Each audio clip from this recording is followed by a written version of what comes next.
오늘 여러분에게 전할 말씀의 제목은 복음 전파를 부탁받은 자다는 그런 말씀을 가지고 지금 말씀을 전하려고 합니다. 저희가 다음 주일에는 우리 한 사람 전도 주일로 정하고 지금까지 기도하면서 준비했는데 지금 31분을 작정하고 지금 저희가 기도하고 있습니다. 그분들을 위해서 제가 한 번 더 기도하겠습니다. 우리 같이 여러분 기도하는 그런 마음으로 지금 같이 저랑 기도하시는데 여러분이 작정하신 분 이름이 있을 때 특별히 하나님께서 함께 하시기를 간절히 구하는 그런 마음으로 같이 기도하겠습니다. 아버지 하나님 감사합니다.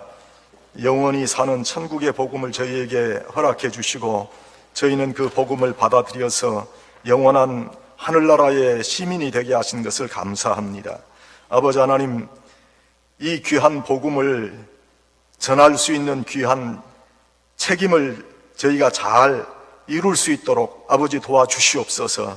다음 주일은 저희가 한 사람 전도 주일로 날을 정하고 주 앞에 기도하며 주의 놀라우신 그런 섭리를 기다리고 있사오니 아버지 함께하여 주시옵소서.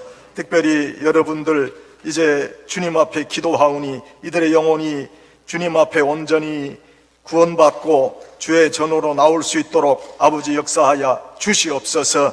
우리 홍미민 성도, 간희정 성도, 이제 김광배, 김호중, 임미선 성도, 이응태, 전찬영 성도 아버지 하나님께서 기억해 주시옵소서. 토미, 케이티, 쇼엘, 다니엘, 그리고 임혜숙 성도, 이지선, 김재인, 정혜정, 박선희, 유진, 문녹희, 문갑성, 신두일, 손정힘, 오수현, 전미, 김충웅, 박찬규, 김정수, 박은미, 임향란, 김상희, 진영아, 이미자, 아버지 하나님이시여 저희들이 이렇게 작정하면서 지금 기도하고 있사오니 아버지 하나님 축복해 주시옵소서. 그 영혼들을 주님께서 제단에 불러주셔서 함께 주님 앞에 영광을 돌리고 하늘나라의 시민으로 살아갈 수 있도록 주님 도와주시기를 주여 바라옵고 원하옵나이다.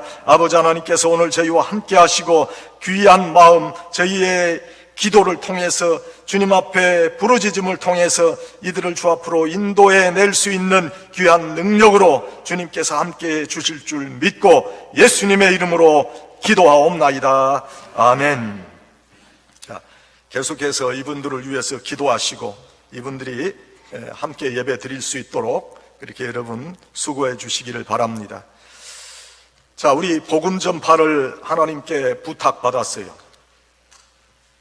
복음이라고 하는 것은 말 그대로 복된 소식이죠. 복된 소식이라고 하는 것은 하나님의 은혜로 값없이 의롭게 되어서 영원한 생명을 누리고 천국 시민으로 살아간다는 거예요. 또 이 땅의 삶에 있어서도 하나님의 도우심을 받고 걱정 없이 살아간다. 염려 없이 살아간다. 이 귀한 복음을 우리가 전해야 되는데 예수님께서 우리에게 너희는 만민에게 복음을 전파하라 그렇게 말씀하셨고 예수님의 말씀을 가르쳐 지키게 하라 그렇게 우리에게 말씀해 주셨으니 그 예수님의 말씀을 잘 지켜야 된단 말이에요. 그런데 일생 동안 한 번도 우리의 입을 떼지 못하고 복음을 전하지도 못하고 그렇게 우리가 살아서 되겠느냐. 이 복음 전파를 할 수 있는 하나님의 백성들이 되어야 되겠다. 첫째, 하나님께서 인정하시는 믿음의 사람이 되어야 된다 하는 거예요. 복음 전파를 하나님께서 우리에게 부탁하실 때 하나님께서 인정하시는 그런 사람으로 하나님께서 부탁을 하지, 하나님의 부탁을 우리에게 하실 때 하나님께서 인정하시지 않는 그런 사람에게 복음을 물론 우리가 다 전해야 되지만 그런 사람이 돼서는 복음을 전할 수 없는 거예요. 하나님께서 인정하시는 사람이 돼야 복음 전파를 부탁받은 자의 자격이 있는 거예요. 하나님께서 인정하시는 그런 사람은요, 묵묵하게 자기 할 일을 하는 그런 사람이. 우리가 세상 일에도 인정받기를 원하잖아요. 아버지는 아버지로서 인정받기를 원하고, 어머니는 어머니로서 인정받기 원하고, 남편은 남편대로, 아내는 아내대로. 그러나 인정받지 못하면 얼마나 괴로운지 몰라요. 목사님이 목사님으로 인정받지 못하면 그거 아주 슬픈 거예요. 교회에서 내가 교회의 성도로서 인정받지 못하고 살아가면 그거 참 슬프고 가슴 아픈 거지요. 가장 중요한 것은 신앙의 인정받을 수 있어야 되거든요. 그런데 신앙 인정을 받는다고 하는 것이 그게 억지로 되는 일이 아니거든요. 누구나 다 신앙에 인정받는 사람이 되길 원해요. 목사님이 좀 이런 거 좀 알아주면 좋겠다, 그렇게 생각하고, 우리 장로님이 이런 것 좀 내가 이렇게 주님 섬기는 걸 좀 알아주면 좋겠다, 그렇게 생각하는 분들이 있어요. 근데 그 억지로 되는 게 아니거든요. 말로 자기를 나타낸다고 해서 인정되는 게 아니거든요. 그 삶을 봐서 그 삶이 정말 하나님께 바쳐진 삶인가, 그것으로 인정되는 거예요. 그래서 하나님께서 인정하시는 그런 사람이 되는 게 중요한데, 인정받는 그 사람은 묵묵하게 자기 할 일을 하는 사람이에요. 그 모본을 우리가 오늘 본문에 본문을 썼던 사도 바울을 통해서 우리가 확인해 볼 수 있는데, 이 사도 바울은 묵묵하게 하나님의 일을 죽을 때까지 계속한 사람이에요. 사도 바울은요, 많은 공부도 했고 아는 것도 참 많았어요. 열심도 대단했어요. 이 사람이 아주 철저한 유대주의자였거든요. 유대인들이 어떤 사람이냐, 예수님을 십자가에 못 박은 사람들이에요. 예수님의 하나님 되심을 철저하게 부정하는 사람들이에요.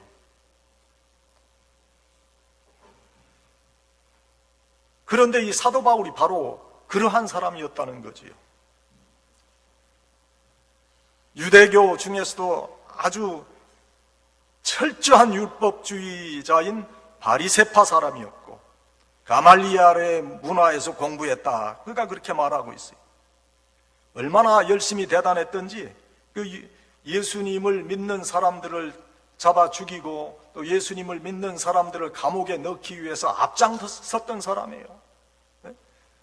스데반 집사님이 예수님을 전할 때 그 스데반 집사님에게 돌 던지고 거기서 제일 앞장섰던 사람이 바로 이 스데반이었다고 저는 사도 바울이었다고 생각을 해요. 예수 믿는 사람들을 잡아 감옥에 넣기 위해서 지금 다마스커스로 가는 도중에 부활하신 예수님을 만났어요. 그 정도로 그는 아주 철저한 유대주의자로서 열심히 대단했어요. 그는 후에 영적인 체험도 많이 했어요. 아는 것도 많고 많은 영적 체험도 했어요. 누구보다도 할 말이 많고 자랑거리가 많은 사람이었어요. 그러나 그는 말없이 하나님의 일을 잘 감당했어요. 남들이 체험하지 못한 것 체험했다고 자랑하고 떠들고 그러지 않았어요. 경솔하지 않았어요. 말을 많이 하는 대신에 묵묵하게 자기 할 일을 다 했다는 거지요. 우리가 어설프게 은혜 받고 조금 체험한 것 가지고 모든 것을 다 아는 것처럼 우리가 행동한다면 그것은 잘못된 신앙이죠. 가벼운 신앙이에요.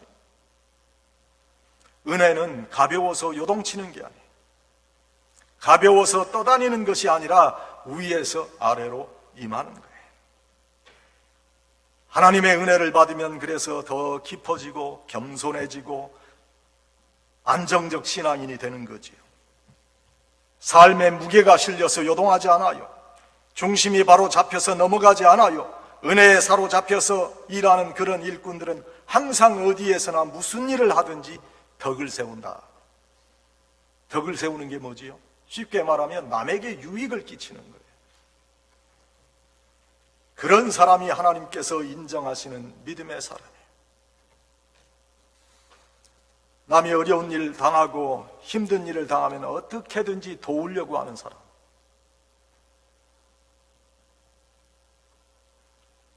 제가 우리 김영기 장로님 뵀는데 오늘 아침에도 보니까 성도가 일부 예배 참석하고 리모트 컨트롤 하는 그 차키 있잖아요. 그게 배터리가 나가가지고 차문이 열리지도 않고 시동도 킬 수 없는 그런 상황이 있어요. 안타까운 상황이 있어요. 그걸 도우시려고 막 백방으로 내가 배터리를 사러 가야 됩니다. 이걸 키를 열어보시려고 그러고 마치 저에게 그 배터리가 맞는 배터리가 있어서 그거로 끼워서 잘 문을 열고 가셨어요. 덕을 세우는 사람. 그런 사람에게 하나님께서 복음 전파를 부탁하는 거예요. 그런 사람이 되도록 노력해야 되는 거예요, 우리가. 또 하나님께서 인정하시는 그런 믿음의 사람이 되어 있으려면 깨어 있어야 돼요. 그런데 시간이 흐르고 계절이 바뀌어도 좀처럼 깨어 있지 못하는 그런 사람들이 있다 하는 거예요. 찬송을 불러도 그때뿐이고 기도를 열심히 해도 그때뿐이고 말씀 듣지만 역시 그때뿐이고 감동 받아도 눈물도 흘리고 그런데 그때뿐이란 말이에요. 깨달음은 많은데 적용에 실패하고 은혜 속에 온 몸을 담근 듯 하지만 여전히 신앙으로 깨어있지 못한 그런 사람, 그 문제가 있는 거예요. 사도 바울은 그의 육체적 가시로 인해서 항상 깨어 있었어요. 칼빈은 그가 아마 그 육체의 가시는 양심의 고통일 것이라 그렇게 해석을 했어요. 하나님의 부르심을 잊기 전에 그로 인해서 희생당한 수많은 기독교인들을 생각하면 괴로움이 가실 날이 없었을 것이다. 그렇게 해석하는 거지.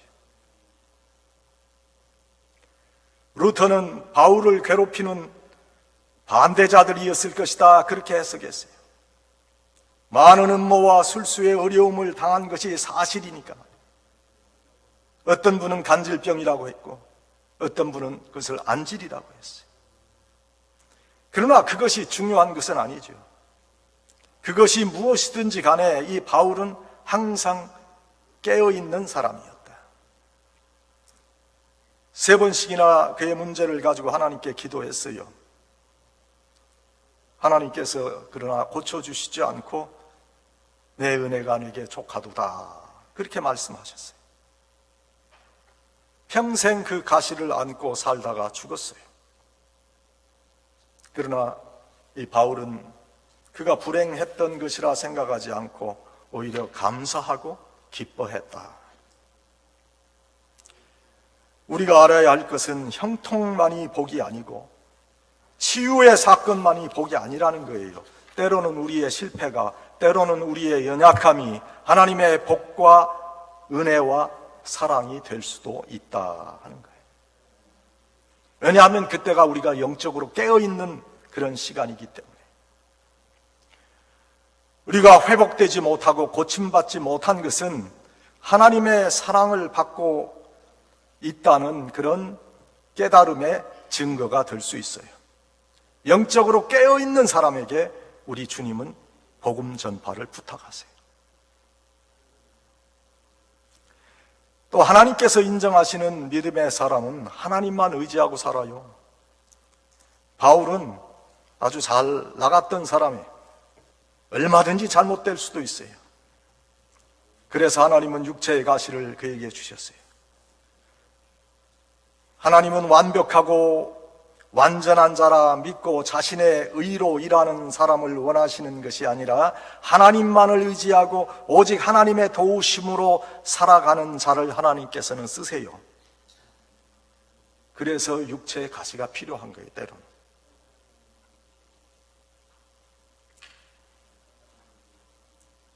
그 가시는, 그 육체의 가시는 바울 되게 만들어줬어요. 하나님은 사랑하는 바울에게 가혹한 가시를 고통으로 주신 것처럼 보이지만은 사실 그것은 하나님의 사랑으로 그를 묶어두었던 사랑의 끈이었다.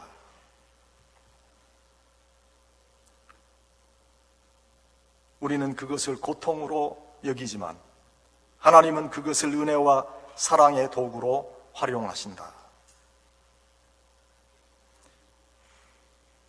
하나님의 일꾼들은 말과 행동, 대인관계, 또 영적인 삶에 있어서 육체의 가시를 항상 지니고 살아야 돼요.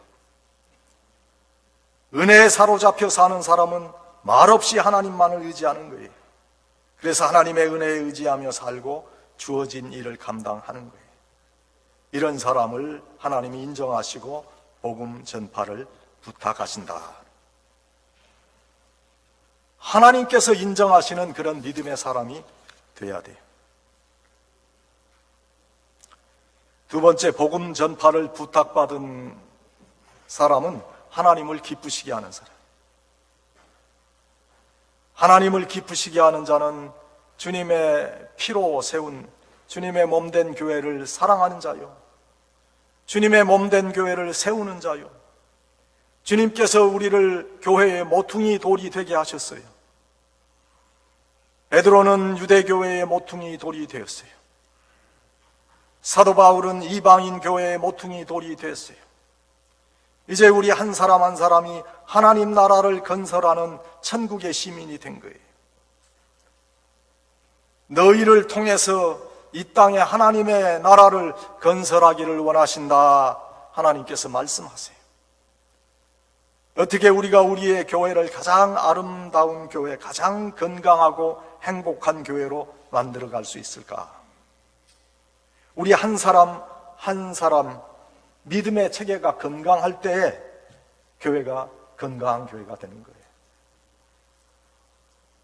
우리가 우리 교회를 통해서 행복을 나누어 가질 때에 주님 전에 찾아올 때마다 행복하고, 주님 전에서 예배 드릴 때 기쁨이 충만하고, 우리가 가정에서 사회에서 행복한 그런 감정을 가지고 살아갈 때 교회는 행복한 교회, 축복된 교회가 되는 거예요. 그러한 교회를 통해서 하나님 나라를 확장하자고 복음을 전파할 수 있는 거예요. 좋은 사람과 좋은 사람이 만나서 좋은 교회를 만들어가는 거예요.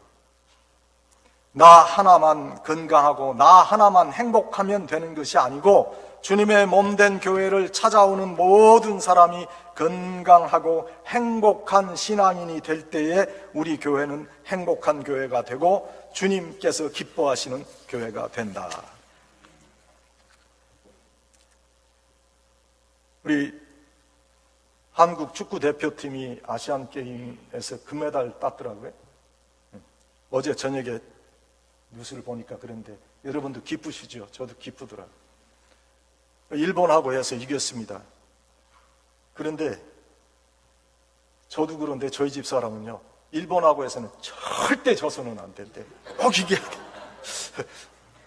왜 그런지 그런 얘기를 저한테 하더라고요. 그런데 그 축구 경기 할 때 한 사람만 잘해서 되는 거 아니잖아요. 손흥민 선수가 그렇게, 영국의 지금 클럽이 토트넘에 있나요? 맞아요? 네. 거기서 있는 선수니까 얼마나 탁월한 선수예요. 그런데 손흥민 선수가 우리 한국 대표팀으로 축구할 때 꼭 그렇게 월드컵을 우리가 월드컵에서 우승하거나 그런 것도 아니잖아요.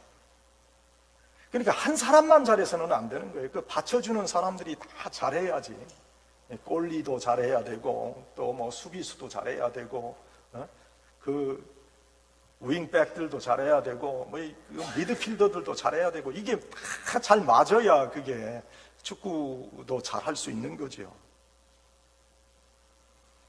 마찬가지로 건강하고 행복한 교인들이 주님이 기뻐하시는 교회를 만들어 가는 거예요. 우리 교회에 저는 잘 사는 사람들이 없어도 저는 괜찮다고 생각합니다. 잘난 사람, 똑똑한 사람 많이 모이지 않아도 괜찮아요. 지역에 상처난 사람들, 문제 많은 사람들이 우리 교회에 올 때마다 그들이 치유받고 회복되는 교회가 되어야 좋은 교회가 된다고 생각을 합니다. 이런 교회를 만들기 위해서 애쓰고 힘쓴 자들, 주님을 기쁘시게 하는 자들에게 주님은 복음 전파를 부탁하시는 거예요. 교회는 본질적으로 건물이기 이전에 하나님의 사람들의 모임이에요. 영어로 말하면 처치라는 표현이 아니라 그는 congregation이라고 그래요. 회중들의 모임. 하나님께 속해 있고 하나님은 그들에게 속해 계세요. 그러므로 교회의 일차적인 존재의 이유는 사람들이고 존재의 궁극적인 목적은 그들에게 예수 그리스도의 생명을 심어주고 그 생명이 자라게 해서 하나님의 사람들로 살아가게 하는 거예요. 이러한 교회를 이루어가는 하나님의 백성들이 돼야 된다. 이러한 자들, 하나님만을 믿고 의지하는 그런 자들을 통해서 하나님께서는 복음 전파를 부탁하시고 하나님의 나라를 확장하기를 원하신다는 거지요. 핸드리 크레머라고 하는 신학자가 교회의 본질적 주체가 되어야 할 그런 사람들이 오늘날 교회에서 활동하지 못하는 냉동된 그런 자산으로 남아있다, 그렇게 말했어요. 교회가 사람들의 존재와 가치에 대한 인식을 새롭게 정립하고 그들의 냉동된 얼어붙은 그런 모습을 일깨워서 활동하는 신앙인으로 변화시킬 때 교회는 비로소 사회의 빛과 소금의 역할을 감당할 수 있게 된다. 그래서 이런 교회로 하나님께서 만드시기를 원하고 그러한 사람으로 기도해야 된다 하는 거죠. 이러한 사람이 될 때 하나님께서 우리에게 복음 전파를 할 수 있는 그런 은혜를 주시는 거예요. 주님을 기쁘시게 하는 일들이에요. 하나님의 나라가 건강하게 우리 재단에 이루어지기를 원해서 그 일을 감당하는 그런 사람들, 하나님을 기쁘시게 하는 게, 하나님을 기쁘시게 하는 자들에게 하나님께서는 복음을 전파할 수 있도록 은혜를 베풀어 주신다. 다음에 복음 전파를 부탁받은 그런 사람들은 성도를 섬기는 일에 최선을 다해야 돼요. 복음 전파를 부탁받은 사람은 섬기는 사람이에요. 말로만 섬기는 것이 아니라 우리의 손과 발과 무릎으로 섬겨야 돼요. 나누며 섬기는 사람이 돼야 돼요. 디모데전서 6장 18절에서 19절에 보니까 선한 일을 행하고 선한 사업에 부하고 나누어 주기를 좋아하며 동정하는 자가 되게 하라. 이것이 장래에 자기를 위하여 좋은 터를 쌓아 참된 생명을 취하는 것이니라. 그렇게 말씀하시고 있어요. 여러분, 아브라함을 잘 아시죠? 그 아브라함이 손님 대접을 즐겨 하다가 하나님의 천사를 대접하게 됐어요. 딱 한 번 손님 대접해서 천사를 만난 것이 아니라 손님 대접하기를 즐겨 하다 보니까 하나님의 천사를 대접하게 됐어요. 소돔과 고모라 성이 유황불로 멸망당한다는 그 소식을 자신의 조카 롯과 그 자녀들에게 전해주는 좋은 삼촌이 됐어요. 남을 대접하고 살아가는 것이 손해인 것 같지만, 그러나 그것은 엄청난 하나님의 복이 예비되는 거예요. 기도 응답을 받으려면 남을 대접하며 살아야 돼요.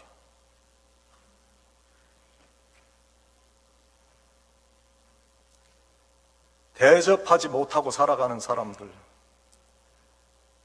우리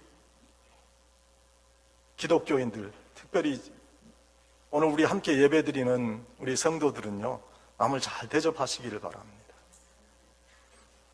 그 장경동 목사라는 분이 그런 얘기를 하는 걸 제가 들었어요. 국회의원하고 기자하고 목사님이 식당에서 같이 식사를 했어요. 누가 돈을 냈겠느냐?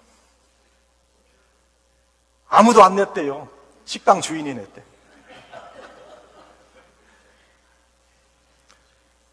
우리 성도들은요, 남을 잘 대접하는 사람들이 돼야 돼요. 내가 돈이 많아서 대접하는 게 아니거든요. 그건 내 마음이 넉넉한가 넉넉하지 않은가 그거에 달린 거예요. 기도 응답 받으려면 먼저 남을 잘 대접할 수 있어야 돼요. 여러분, 기도해도 응답받지 못하는 이유는 다른 사람들을 섬기고 대접하지 않기 때문에. 요셉이 위대한 것 다른 데 있는 게 아니고, 그 이유는 한 번도 원수 갚을 생각을 안 했다는 데 있대. 그러니 하나님께서 그에게 복을 주신 거예요. 누가 나를 해치고 손해를 끼칠 때 원수 갚으려고, 내가 보복하려고 그렇게 생각한다면 그건 자신에게 독이라는 거지요. 자신을 망케 하는 거예요.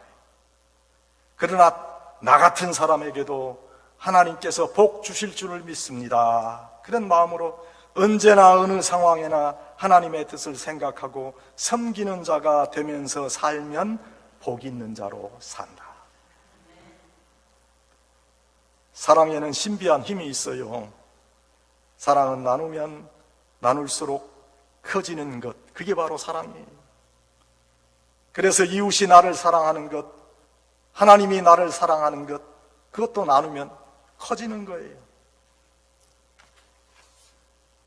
우리는 보통 나누고 섬긴다고 할 때 물질을 나누는 것으로만 생각을 하지만, 그러나 나눔과 섬김의 사건은요, 오히려 물질보다는 더 광범위한 영역에서 이루어지는 거예요. 우리 생활 중에 아주 작은 것에서부터 베풀고 섬기는 삶의 모습이 필요한 거예요. 남에게 용기를 주는 말 한마디 속에서 우리 마음을 나누는 거예요. 병자들을 위해 간절한 마음으로 기도하는 기도의 음성 속에서 주님의 사랑을 나누고 섬기는 거예요. 고통당하는 사람을 찾아가는 발길 속에서 형제 자매에 대한 관심을 나누고 섬기게 되는 거예요. 아직 믿지 않는 형제 자매를 위해서 열심으로 기도하다가 하나님의 말씀을 전하는 그 모습 속에서 우리는 하나님의 십자가의 사랑을 나누고 섬기게 된다.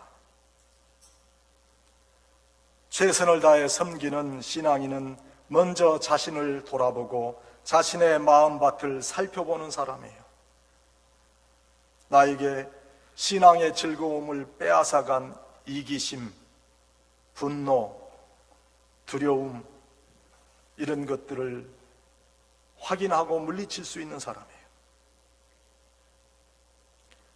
내가 슬프기 때문에 기뻐할 수 없다 하는 그런 핑계를, 내가 슬픔을 경험하지 않고는 기쁨을 경험할 수 없다, 그렇게 생각하면서 고난을 즐기는 법을 배우고 마음밭을 가꾸고 자족하면서 작은 일에서도 즐거움을 찾는 인생을 살아가는 자, 그 사람이 섬기는 사람이고 주님께서는 그들에게 복음 전파를 부탁하시는 거예요. 우리는 누구나 지금 가진 것도 있고 갖지 못한 것도 있어요. 갖지 못한 것을 우리가 얻으려고 노력하는 것 소중한 거예요. 그러나 현재 자신에게 있는 것에 만족과 감사의 마음을 갖는 것이 더 중요해요. 그러한 마음을 갖지 않고 내게 없는 것만을 채우려고 노력하는 그런 인생을 살면 그 인생은 피곤한 인생 되고 마는 거예요. 만족과 감사 없이 늘 결핍감으로 허덕이는 인생이 되고 만다. 우리가 기도를 하면 하나님의 기도 응답을 받아야 되죠. 그런데 기도의 응답도 좋은데 그보다도 기도 자체가 은혜라는 것을 깨닫고 기도 많이 하시는 분의 모습을 보면 그걸 통해서 우리가 은혜를 누릴 수도 있다. 이러한 비밀을 알고 온전히 섬김에 최선을 다할 수 있어야 돼. 우리가 오해하는 게 있는데 교회는 천국이 아니에요. 교회 천국인 줄 알고 왔다가 실망하고 나는 그런 일이 교회에 있을 줄 몰랐다 그렇게 이야기하는 사람들도 있는데 교회는 천국이 아닙니다. 천국의 모형, 조금 부족한 모형이 될 수 있는데 정확한 표현은요, 교회는 병원이에요. 너에게도 아픔이 있고 나에게도 아픔이 있어요. 교회는 하늘의 천사들이 모이는 곳이 아닙니다. 성인들이 모이는 곳이 아닙니다. 교회는 죄인들이 모이는 곳입니다. 그러나 분명한 한 가지 사실은 여기에 치유의 역사가 지금 이 순간에도 일어나고 있다는 거예요. 짧은 시간 내에 치유받는 사람들도 있지만 오랜 시간 걸리는 중환자들도 여기 있어요. 그러면 그럴수록 교회는 건강하고 행복한 교회가 되어야 되는 거예요. 이러한 교회는 섬김의 은혜로만 가능한 거예요. 사랑하는 여러분, 섬기는 자가 돼서 주님께서 기쁨으로 복음을 전하도록 하시는 그러한 주님의 일꾼들이 되시기를 바랍니다. 사랑하는 여러분, 이것은 우리 예수님의 지상명령이에요. 해도 되고 안 해도 되는 게 아니에요. 군대에 갔다 오신 분들은 알지만은 군대에서 명령이 딱 떨어지면 이거 내가 지금 할 수 없는데 그러면 그거는 항명죄가 돼요. 명령이 떨어지면 하는 거예요. 복음 전파는 예수님께서 우리에게 주신 명령이에요. 그건 옵션이 아니에요. 그런데 그 복음 전파를 우리에게 부탁하실 때 우리가 어떠한 사람이 되기를 원하시는가? 하나님께서 인정하시는 사람이 되기를 원하고 하나님을 온전히 믿고 하나님을 기쁘시게 하는 그런 사람이 되기를 원하시고 그리고 섬기는 사람의 인격을 갖기를 원하신다 하는 거예요. 이런 사람으로 우리가 변화되면서 다음 주일에는 꼭 여러분 옆에 복음 전파의 그 귀한 사명을 이루시는 증거로 성도들을 앉히시기를 바랍니다. 주님께서 함께 하시는 귀한 그런 역사가 일어나기를 예수님의 귀하신 이름으로 축원합니다. 아버지 하나님 감사합니다. 저희에게 복음 전파를 부탁하셨습니다. 저희가 이 복음 전파를 부탁받은 자로서 최선을 다해서 주님의 지상명령을 이루게 해 주시옵소서. 그러나 저희들이 하나님이 인정하시는 믿음의 사람이 되기 전에는 이 일을 잘 감당할 수가 없을 줄 압니다. 아버지 하나님을 기쁘시게 해드리지 못하는 그런 사람이라면 하나님께서 복음 전파를 부탁하셨어도 그 일을 잘 완수하지 못할 그런 처지에 놓일 수밖에 없습니다. 아버지 하나님, 묵묵하게 주님께서 기뻐하시는 일을 감당하는 저희들이 되게 해 주시옵소서. 또 저희들의 신앙의 인격이 섬기는 자의 인격이 되게 해 주시옵소서.